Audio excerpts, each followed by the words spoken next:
This does not look like this is gonna end well for you guys.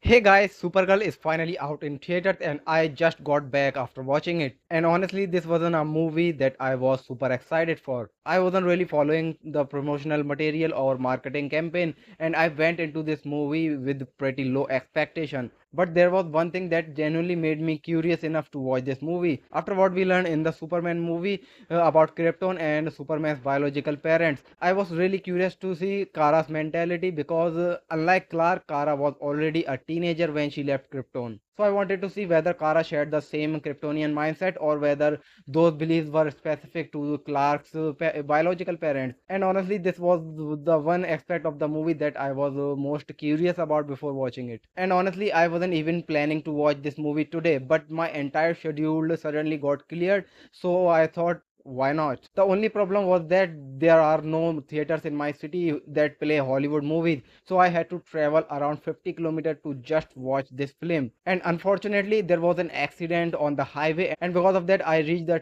theater late and missed almost the first 20 minutes of the movie. I entered the theater during the pirate attack sequence, and the first scene I saw was Kara putting on the spacesuit and moving closer to the yellow sun. So yeah, because I missed the opening, I'll definitely have to watch this movie again to fully understand the complete story. So now let's talk about the movie itself. Going into the film, I had very low expectation, but after watching it, I can honestly say that I had a really good time. The movie is decent. It's not groundbreaking and it's not going to be reinvent the superhero genre, but it is definitely fun and entertaining. Talking about the story, it's pretty simple and straightforward. If you have watched the trailer, you already know most of the plot because they revealed all the plot in the trailer and the promotional materials. Now let's talk about the performances. I mean, Milly Alcock was really good as a Supergirl. She looked great in the role and her performance was strong throughout the movie. But for me personally, when I think about Supergirl, Melissa Benoist immediately comes to my mind because she was the first live action Supergirl I have ever seen and she will probably be my Supergirl forever. But I have to give credit where it's due because Milly Alcock absolutely delivered. She did a fantastic job. Another huge highlight of this movie was Jason Momoa as Lobo. I mean, every single time he appeared on the screen, I had a smile on my face. His comic timing and humor worked perfectly for me. In fact, I was laughing out loud in the theater, which almost never happens because I am usually very quiet while watching movies. I don't like to disturb other people in the theater, but every time Lobo showed up, I just couldn't help myself. He was absolutely hilarious and easily one of the best part of the movie. And then we have Ruthye. Honestly, Ruthye surprised me the most in this movie. She wasn't just a little girl or a side character. She was an absolute badass. The prison escape scene completely caught me off guard, especially the moment when she killed that guy while escaping.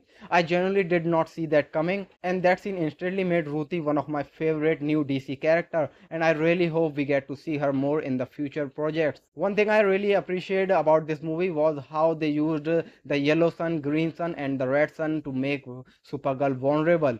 I love superhero stories where heroes aren't completely overpowered and actually face real challenges. Seeing Kara struggle and become vulnerable made the stakes feel much higher, and I really enjoyed that aspect of the film. The action sequences were enjoyable and entertaining overall. And speaking of the action, there was one particular moment during the climax fight that I absolutely loved. There was a slow motion sequence during the final action scene, and if you have already seen the movie, you probably know exactly what I'm talking about. The entire sequence instantly gave me major Man of Steel's vibe. Honestly, the way it was shot felt so similar to Zack Snyder's visual style for a moment.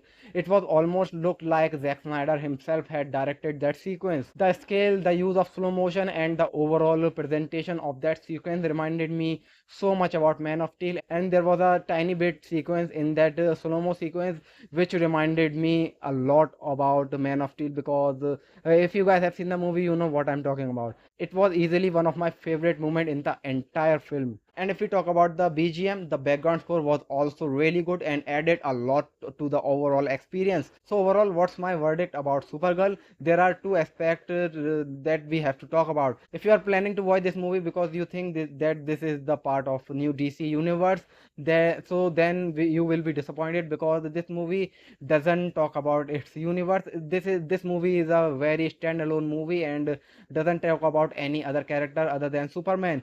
And if you are going to watch this movie as a standalone superhero movie, you don't care about the universe, then Supergirl is a decent and fun superhero movie. I wasn't expecting much from it, but I genuinely enjoyed my time with it. If you are looking for the fun superhero adventure, then I think this movie is definitely worth checking out. I watched it alone and still had a great time, but I think watching it with friends could make the experience even more enjoyable because you can discuss everything afterwards. As of now, I am giving Supergirl a solid 7 out of 10, but keep in mind that rating could change after my second viewing because I still need to watch those opening 20 minutes that I missed. And guys, I have a question to ask you about the movie. If you guys have seen the movie, was it just me or the villain really sounded like Oleg from Two Broke Girls? And one final thing, for those who are planning to watch this movie in the theaters, don't wait for the post-credit scene. Surprisingly, the movie doesn't have one at all, which is extremely unusual in a superhero movie. I was actually sitting in the theater waiting for something to happen until the theater staff came and told me that the movie was over and I had to leave. Then I googled it and I found out that there really wasn't a post-credit scene. So yes, when the credits start rolling, you can safely leave. Anyway guys, have you watched the Supergirl yet? If you have, let me know your thoughts in the comment box below. And if you haven't watched it yet, let me know whether you are planning to watch it in theaters, waiting for reviews, or waiting for the OTT release. So that's all. These are my thoughts on Supergirl. If you enjoyed my review, don't forget to leave a like, subscribe to the Pop Corner, and I'll see you guys in the next one. Till then, take care.